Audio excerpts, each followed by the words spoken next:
ఇక్కడ సమూయేలును గురించి మనం చూస్తున్నాం. సమూయేలు అనగా ఒక ప్రవక్త. ఈయన ఎలా భూమి మీదకి వచ్చాడు అని అంటే, ఈ ప్రవక్త యొక్క జీవిత అనుభవాన్ని మనం జ్ఞాపకం చేసుకున్నట్లయితే, ఇక్కడ హన్నా అనేటువంటి ఒక స్త్రీకి పిల్లలు లేరు. అనేక సంవత్సరముల నుండి మరి పిల్లలు లేని స్థితిలో ఆ తల్లి కన్నీరు కారుస్తూ ఏడుస్తూ బాధపడుతూ ఉండేది. మరి ఎల్కాన్ అనేటువంటి ఆయనకు 2 భార్యలైతే, మరి 2వ భార్య అయినటువంటి మరి పెనిన్నాకు పిల్లలు కలిగితే, హన్నా అనేటువంటి ఈ యొక్క యవనస్తురాలికి పిల్లలు లేరు. పిల్లలు లేనటువంటి సందర్భంలో ఈ తల్లి మరి ఏం చేస్తుందంటే కన్నీరు కారుస్తుండేది. కానీ ఈ కుటుంబానికి ఒక అలవాటు ఉండేది. వీళ్ళు సంవత్సరమునకు ఒకసారి మరి షీలోహు మరి పట్టణంలోనికి వచ్చి అక్కడ దేవుని మందిరములో దేవునికి బలి అర్పిస్తూ ఉండేవాళ్ళు. అనగా దేవునికి అర్పణలు అర్పిస్తూ ఉండేవారు. ప్రతి సంవత్సరం ఆమె వచ్చి, అయ్యా నాకు పిల్లలు లేరు, నాకు పిల్లలు ఇవ్వవా అని దేవునిని అడుగుతూ వెళుతూ ఉండేది. ప్రతి సంవత్సరం అలా అడుగుతూ ఉంటూ మరి ఒకానొక సంవత్సరం ఆమె ఒక నిర్ణయం తీసుకుంది. ఈ సంవత్సరంలో దేవుడు నాకు ఖచ్చితంగా మగ పిల్లవాడిని ఇవ్వాల్సిందే. మగ పిల్లవాడిని ఇవ్వకపోతే నేను తట్టుకోలేని పరిస్థితి. ఎందుకంటే నా చుట్టుపక్కల ఉన్న వారందరూ నన్ను హేళన చేస్తున్నారు. ఎందుకంటే నాకు పిల్లలు లేరని. మరి వివాహమై ఎన్నో సంవత్సరములు అవుతా ఉంది, అయినప్పటికీ నాకు పిల్లలు లేరు. మరి నా స్థితి ఏంటని కన్నీరు కారుస్తున్నప్పుడు తన భర్త ఆమెను ఆదరించేవాడు, ఓదార్చేవాడు. ఎందుకు? 10 మంది కుమారులతో నేను సమానం కాదా? నీవెందుకు బాధపడుతున్నావు హన్నానంటే, నీవు నాకు కుమారుడు కాలేవు, కానీ జ్ఞాపకం చేసుకున్నట్లయితే నాకు ఒక కుమారుడు కావాలి, నాకు బిడ్డలు కావాలని కన్నీరు కార్చి ఏడుస్తూ ఉండేది. అయితే ఆ ఒక సంవత్సరం వచ్చింది. ఆ సంవత్సరం ఒక తీర్మానం చేసుకుంది. ఏం చేసిందో తెలుసా? దేవుని మందిరములోనికి వెళ్ళింది. తన హృదయానంతటిని దేవునికి సమర్పించింది. తర్వాత దేవుని సన్నిధానములో దేవుణ్ణి అడుగుతా ఉంది, అయ్యా నేను గర్భవతిని ఇప్పటి వరకు కాలేదు, అయితే నీవు నాకు గర్భఫలమిచ్చి గర్భఫలములో ఒక మగ పిల్లవాడినిస్తే ఆ పిల్లవాడిని నీకే నేను ఇచ్చేస్తాను. ఆ పిల్లవాడు నాకు వద్దయ్యా, నేను గర్భఫలము ధరించాననే పేరొకటి నాకు చాలు.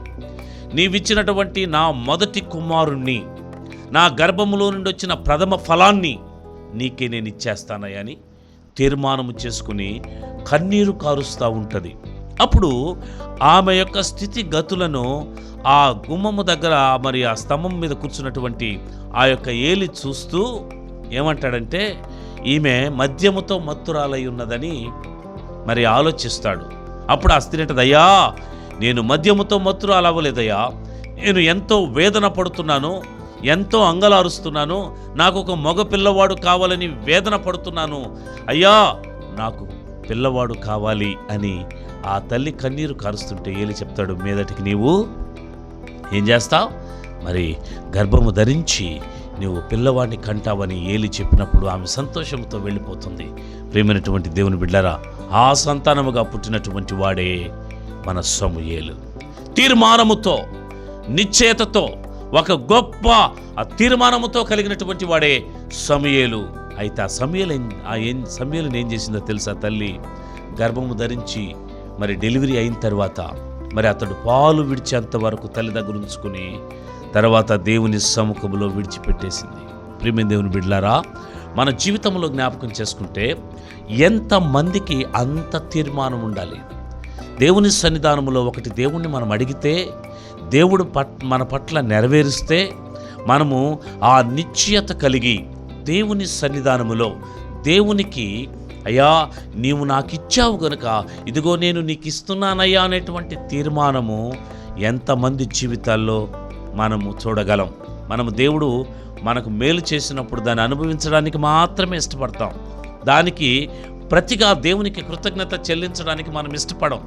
అది పొందేంత వరకు కన్నీరు కారుస్తాం, అది పొందేంత వరకు వేదన పడతాం, అది పొందేంత వరకు అంగులారుస్తాం. అది మనం పొందుకున్న తర్వాత ఆ సంతోషములోనో ఆనందములో పడి దేవునికి ఇచ్చిన మాటను మనం మర్చిపోతాం. కానీ హన్నా మర్చిపోలేదు. తన కొరకు ఏదైతే తీర్మానము చేసుకుందో దేవునికి ఏ విధంగానైతే ఆమె తీర్మానం చేసిందో ఆ తీర్మానాన్ని నెరవేర్చుకున్నట్లు మనం చూడగలం. ప్రియమైనటువంటి దేవుని బిడ్డరా, అయితే దేవుని యొక్క లేఖన భాగములోనికి వస్తే ఆ దేవుని యొక్క లేఖన భాగములో సమూయేలు బాలు యొక్క జీవితాన్ని మనం ధ్యానం చేద్దాం. సమూయేలుని దేవుని సన్నిధానంలో వదిలిపెట్టేసింది. సమూయేలు ఎక్కడున్నాడో తెలుసా? దేవుని మందిరములో మందసము దగ్గర పడుకుని ఉన్నాడు. దేవుని ఆ సన్నిధానములో సమూయేలు యొక్క పని ఏందయ్యానంటే దేవుని సన్నిధానములో పరిచర్య చేయడమే. దేవుని సన్నిధానములో పరిచర్య చేయడమే ఆయన యొక్క పని, ఆయన యొక్క ఆ తీర్మానం. మనం జ్ఞాపకం చేసుకున్నట్లయితే ప్రియమైనటువంటి వారులరా, ఇక్కడ జ్ఞాపకం చేసుకున్నట్లయితే ప్రతి దినము దేవుని సన్నిధానములో మరి సమూయేలు పరిచర్య చేస్తున్నాడు. పరిచర్య చేస్తున్నప్పుడు మరి అప్పటికే సమూయేలు దేవునిని ఎరగనటువంటి స్థితిలో ఉన్నాడు. చిన్న బాలుడుగా ఉన్నాడు. దేవుని సన్నిధానములో దేవునిని ఎరగనటువంటి స్థితిలో ఉన్నాడు. అయితే దేవునికి పరిచర్య చేస్తున్నాడు.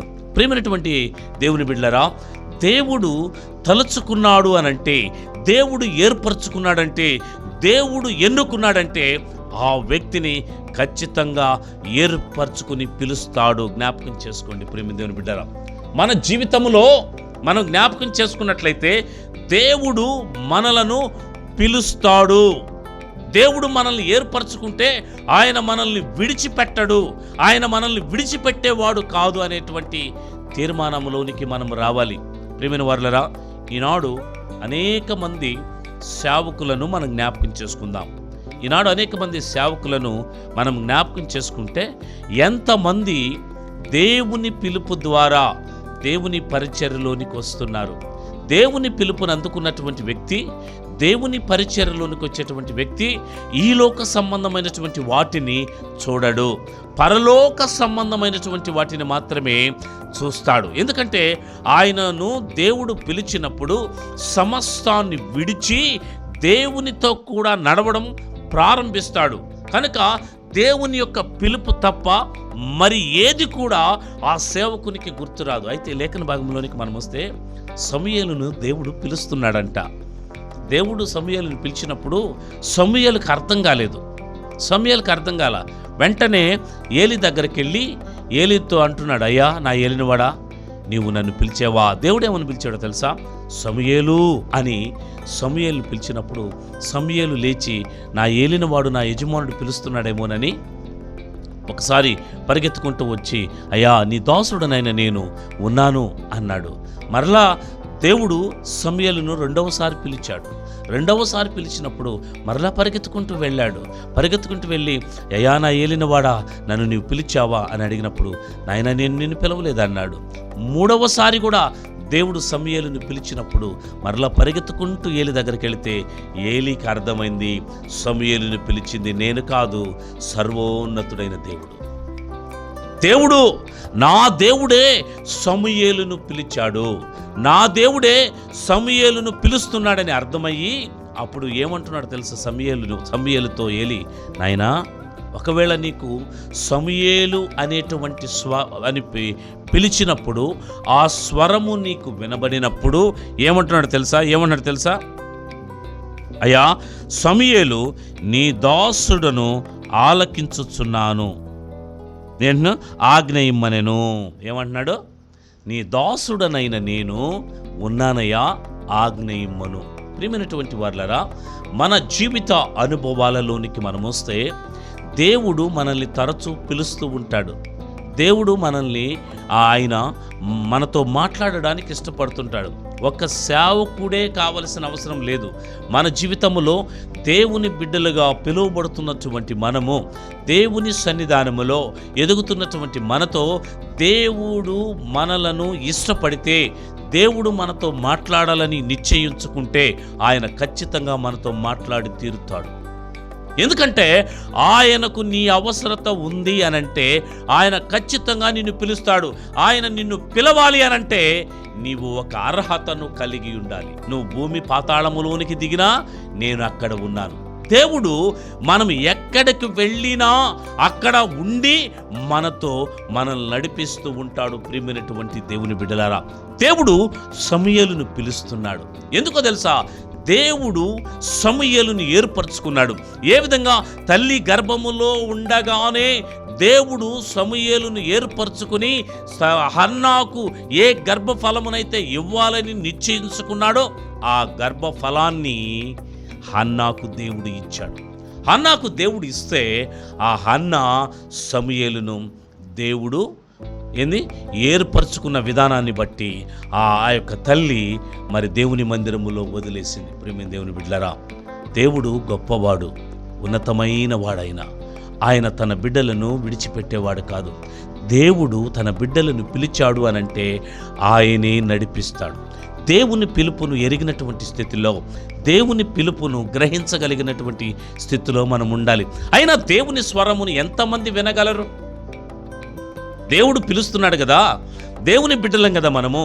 దేవుని స్వరాన్ని ఎంతమంది వినగలుగుతారు? అందుకే అంటాడు బైబిల్ గ్రంథంలో, దేవుడు ఒక్క మారే పలుకును, 2 మార్లు పలుకును, అయితే 3 మార్లు పలికినా కూడా మనుషులంట దేవుని యొక్క స్వరాన్ని గ్రహించలేకపోతున్నారంట, వినలేకపోతున్నారంట. దేవుడు చెప్తున్న మాట అది. దేవుడు మనల్ని పిలుస్తున్నాడు.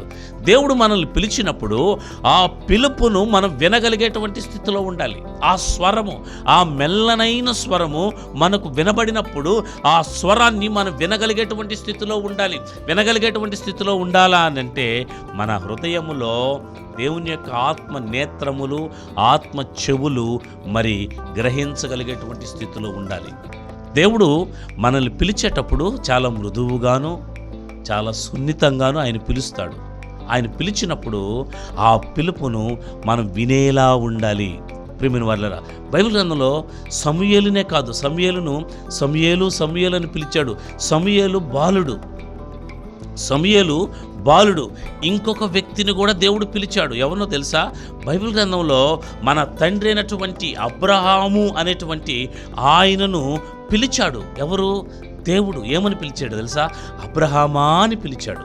అబ్రహామా అని పిలిస్తే చిత్తగించుము నాయనా అని అబ్రహామును పిలిచినప్పుడు అబ్రహాము అన్నాడంట, చిత్తము నాయన అంటే దేవుడు చెప్తున్నాడు అబ్రహాముతో, నేను నిన్ను ఆశీర్వదించాలనుకుంటున్నా, నేను నిన్ను దీవించాలనుకుంటున్నా, నిన్ను ఉన్నతమైన స్థితిలో ఉంచాలనుకుంటున్నాను. అబ్రహామా నా మాట వింటావా అన్నాడు. అబ్రహమా నా మాట వింటావా నువ్వు నాయనా? నేను నిన్ను పిలుస్తున్నాను, నాతో కూడా వస్తావా అంటే అబ్రహాం ఒక మాట అన్నాడు, చిత్తము నాయనా అన్నాడు.